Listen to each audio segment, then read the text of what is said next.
Hello, my dear children. Very good morning. You're most welcome in class 11th accountancy. We are on the topic of basic of accounting. We are going to study all the terms which are daily used in the business enterprises. In previous video, capital, account, event, transaction, purchase, sale, purchase return, sales return, assets and liabilities, we have observed the lecture and we have understood the fact. Now, in this video, we are going to explain, we are going to learn the accounting terms and terminology of accounting, stock or stock in trade.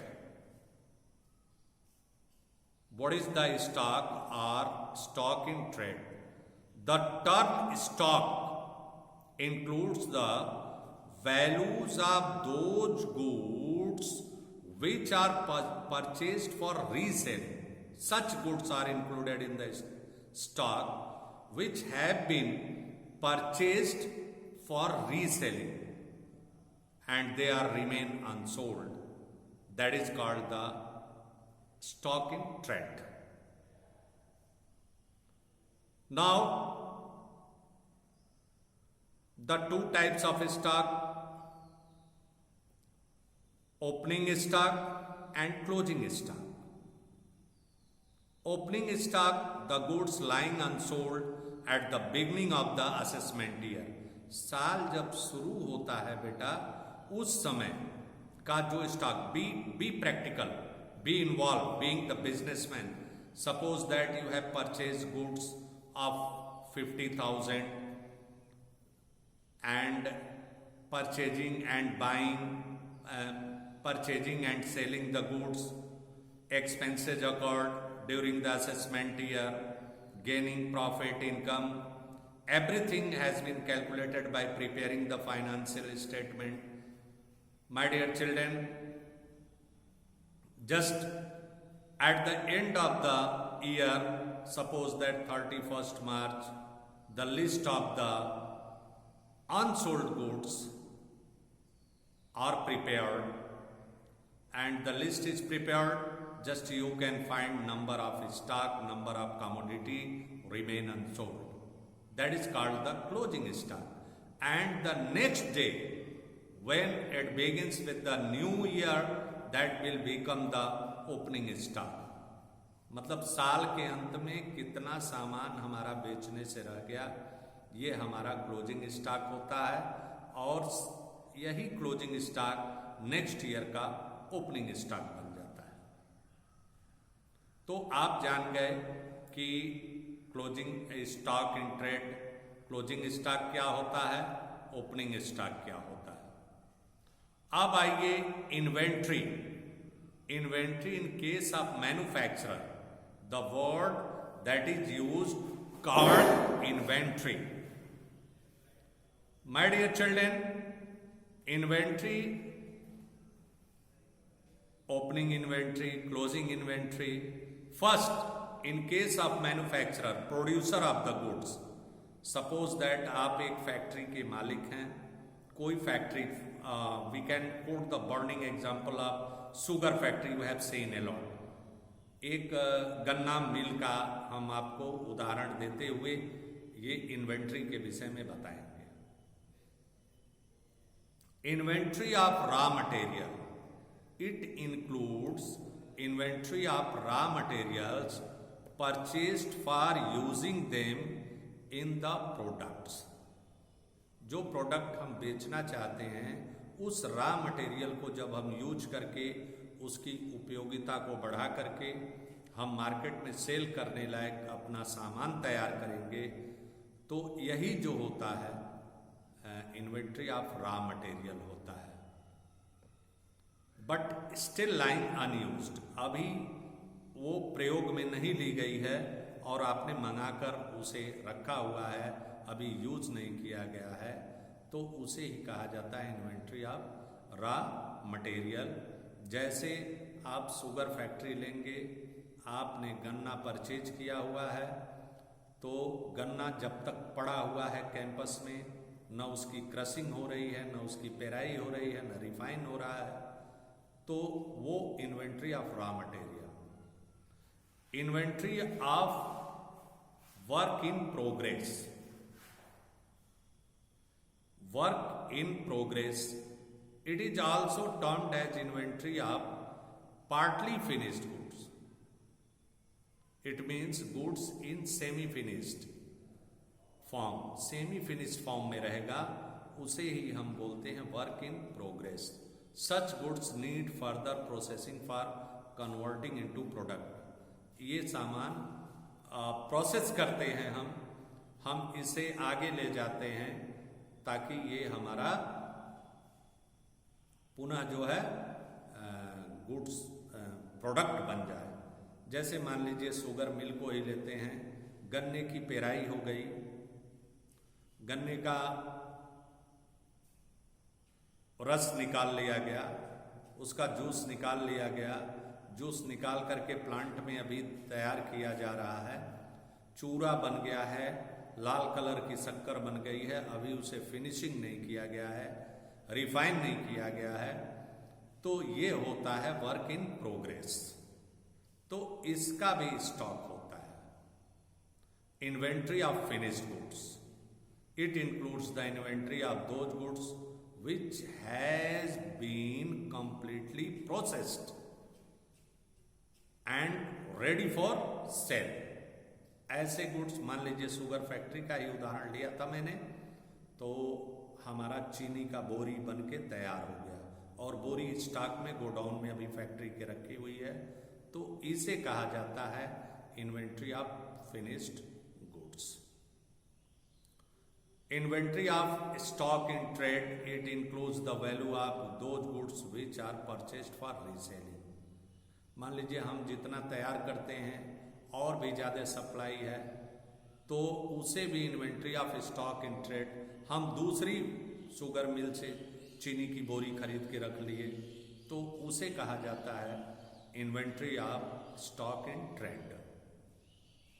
हम जानते हैं इस video के माध्यम से आपका धीरे धीरे क्लियर होता जाएगा। अब इसका कैलकुलेशन किया जाता है, ये हम आपको बताएंगे कि कैसे कैलकुलेट किया जाता है। अब बेटा एक चीज का और ध्यान देना है आपको कि और भी बहुत सारे अकाउंटिंग टर्म्स होते हैं स्टॉक इन ट्रेड के बाद। अब आइए ट्रेड रिसीवेबल्स, अगला एक शब्द आता है, टर्म आता है जो यूज किया जाता है बिजनेस में, वो होता है trade receivables. Trade receivables refer to the amount receivable on account of sale of goods और services rendered by the company in normal course of business. एक नॉर्मल ट्रेड रिसीवेबल का मतलब ये हो गया ऐसा चीज, इसमें डेटर्स एंड बिल्स रिसीवेबल दो तरह के होते हैं। डेटर्स क्या होता है? The term debtors represent those person or firms to whom goods have been sold or services rendered on credit। उनको सेवा दी गई है उधार, जिनको हमने उधार माल बेचा हुआ है, अभी तक पैसा नहीं प्राप्त हुआ है, ये क्या होते हैं? हमारे डेटर्स कहे जाते हैं। Means customer of the firm, customer of the particular business। When the goods are sold on credit, they are the debtors of the firm। Bills receivable. A bill of exchange becomes bills receivable for the person who draws it. जो इसे लिखता है उसके लिए bills receivable, and get it back, और उसे प्राप्त कर लेता है आफ्टर इट्स एक्सेप्टेंस, इसकी स्वीकारोक्ति के बाद ये होता है फ्रॉम द ड्राई, उस व्यक्ति से लेकर के। Thus bills receivable is an accounting term for bill of exchange drawn on debtors or received by way of endorsement from them. Bills debtors के ऊपर लिखी जाती है और डेटर्स इसे एक्सेप्ट करके दे देता है। एक तरह का डॉक्यूमेंट्री क्रेडिट ट्रांजैक्शन का एविडेंस होता है। फाइनेंशियल इंस्टीट्यूशन, बैंक में इसे डिस्काउंट भी करवाया जाता है। आगे चल के ये आपका एक चैप्टर बनेगा, हम इसे आपको बताएंगे वीडियो के माध्यम से भी और लाइव क्लास के माध्यम से। ठीक उसी प्रकार ट्रेड पेबल होता है। ट्रेड पेबल में भी दो तरह का, एक क्रेडिटर होता है, एक बिल्स पेबल होता है। Trade payable is the amount payable on account of goods purchased from supplier or services taken in the normal course of business। आप देखेंगे कि हम यदि नॉर्मल कोर्स का बिजनेस करते हैं, हमने सप्लायर से गुड्स जो है उधार खरीदा हुआ है, तो ऐसे टर्म्स में हम क्या करते हैं, ये हमारे क्रेडिटर कहलाते हैं। बिल्स पेबल होता है, दैट बिल्स पेबल में a bill of exchange become bills payable for the person who accept it dry and return it to the drawer. यह अक्सर जो सप्लायर बिल को लिखता है और उसे हम एक्सेप्ट करके दे देते हैं एक डॉक्यूमेंट्री एविडेंस के रूप में कि हमारा ये बिल को डिस्काउंट करवा सकते हैं वो बैंक से। ये बिल्स रिसीवेबल, बिल्स पेबल होता है। अब आइए गुड्स। गुड्स इंक्लूड, गुड्स किसे हम कहते हैं? Goods include all those things which are purchased for resale. जो हम बेचने के लिए खरीदते हैं उन्हीं को गुड्स कह सकते हैं, न कि सारी चीजों। Cost, cost can be termed as the amount of resources given up in exchange for some goods और services. Cost can be termed as the amount of resources, जो संसाधन है, the resources given up are money, are money's equivalent expressed in term of money। तो आप देखेंगे for example, cost of machinery will include purchase price, freight and installation. जैसे हमने एक machine खरीदा, मान लीजिए 5 लाख की मशीन खरीदा, उस पर हमने 20,000 का उसका भाड़ा दिया, कहीं से लेकर आए, और उसके बाद फैक्ट्री में लगाने पर 10,000 खर्च किया, तो मशीन की कास्ट हो गई 5,30,000 रुपए। Cost price plus freight plus installation charge, erection of the machine, तो इसी को हम कास्ट कहते हैं।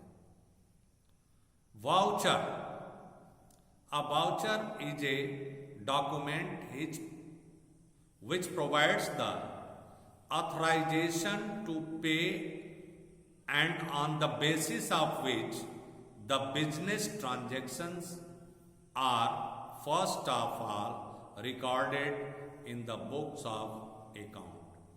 I mean to say this one is the documentary evidence. It is the source of the documents. With the help of these documents, the transactions are recorded in the books of accounts। मतलब एक तरह का voucher ये होता है बेटा, ये जैसे रिसीट, बिल, तमाम तरह का वाउचर जिसके माध्यम से हम क्या करते हैं, अकाउंट में उस ट्रांजैक्शन की एंट्री की जाती है। Discount, discount is either an allowance offered by the seller of goods out of the selling price of goods or deduction for making prompt payment। Discount का मतलब होता है छूट। ये होता है हम सामान को जब बेचते हैं इसलिए दिया जाता है कि भाई इसका तुरंत से तुरंत पेमेंट हो जाए। अगर तो इस तरह की बात होती है तो हम उसे डिस्काउंट कहते हैं, या तो सेलर भी देता है सेलर अलाउंस के रूप में, तो इसे डिस्काउंट अलाउड कहते हैं। डिस्काउंट रिसीव्ड भी होता है जब हम सप्लायर से गुड्स खरीदते हैं और उसका प्रॉम्प्ट पेमेंट करते हैं जल्दी, तो हमें कैश डिस्काउंट मिलता है। एक ट्रेड डिस्काउंट भी होता है। ट्रेड डिस्काउंट होता है when discount is allowed by a seller to its customer at a fixed percentage on the list और कैटलॉग प्राइस। लिस्ट प्राइस पर एक फिक्स्ड परसेंट के रूप में ट्रेड डिस्काउंट दिया जाता है। Cash discount when discount is allowed to the customer for making prompt payment. छूट तब दिया जाता है कि भाई तत्काल पेमेंट हो जाए, पैसा आ जाए, तो उसे कैश डिस्काउंट कहते हैं, नगद छूट होता है। और ट्रेड डिस्काउंट को व्यापारिक बट्टा कहते हैं। Rebate, it is a reduction in the value of goods sold. जो सामान बेचा गया है उसके वैल्यू में रिडक्शन, जो कमी के allowed by the seller after the goods have been sold. सामान बेचने के बाद रिबेट दिया जाता है। It is allowed by the seller for the reasons other than for which trade discount and cash discount are allowed। कभी कभी क्या होता है, सब देने के बाद अपनी सेल को प्रमोट करने के लिए, सेल को बढ़ाने के लिए ये रिबेट दिया जाता है। फॉर एग्जाम्पल, रिबेट में भी allowed because of poor quality of goods. Rebate उसी जगह पर दिया जाता है जब आपके प्रोडक्ट में कुछ डिफेक्शन, मतलब पुअर क्वालिटी का हो, poor quality of goods sold are goods being not as per specification, जिस तरह का डिमांड किया गया है उसके अनुसार नहीं है, तो उसमें रिबेट दे दिया जाता है कि भाई बेच दो इतना, चलो और छोड़ दिया। बेचने के बाद दिया जाता है, ये रिबेट होता है। ट्रेड डिस्काउंट होता है बेचने के लिए दिया जाता है। कैश डिस्काउंट होता है प्रॉम्प्ट पेमेंट के लिए दिया जाता है, ध्यान रहे। और रिबेट सामान बेचने के बाद दिया जाता है। अगर जो ये कहता है कस्टमर की भाई आपका गुड से पूरा पूरा वापस ले लीजिए, बड़ा डिफेक्टिव है, ये नहीं मार्केट में बिकेगा, होता है यार किसी तरह औने पौने बेचो, इतना रिबेट ले लो, उसको बट्टा कहा जाता है हिंदी में। तो ये सारे टर्म्स हैं। अब आइए GST. All indirect taxes like excise duty, sale tax, VAT, service tax have been merged into a single tax known as GST. GST is paid at the time of purchase and GST is collected at the time of sale.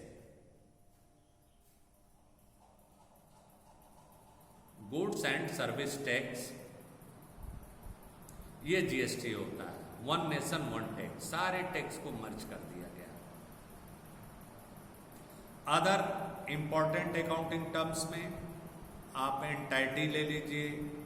When a transaction और event is recorded in the books of account it is called entity. Bad debts, it is the amount that has become irrecoverable, मतलब डूब गया पैसा, risk तो होता ही है। Insolvent, a person who are not able to pay the liabilities, are not in a position to pay its debt is called insolvent, जिसे दिवालिया कहते हैं.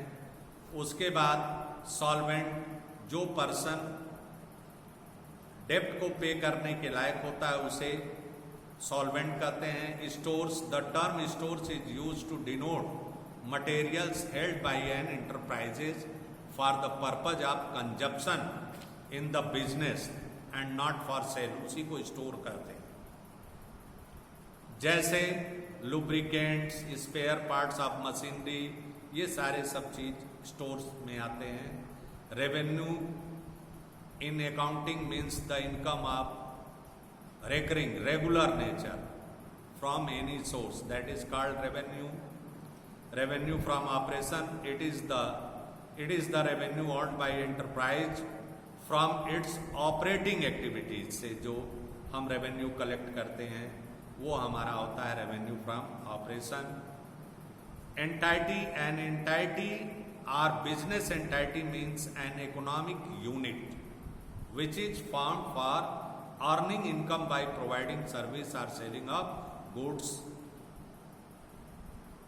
For LG Electronics, Wipro, Maruti, Suzuki, etc. Turnover, the total sale made in a particular period, that is called the turnover. Livestock, domestic animals such as cattle or horses are known as livestock. Investments refer to deployment of funds in the shares or debentures of companies with the intention of earning a return. इस इरादे के साथ जो पैसा हम निवेश करते हैं वो हमारा इन्वेस्टमेंट होता है. ये हुआ second chapter, the basic of accounting. Thank you very much.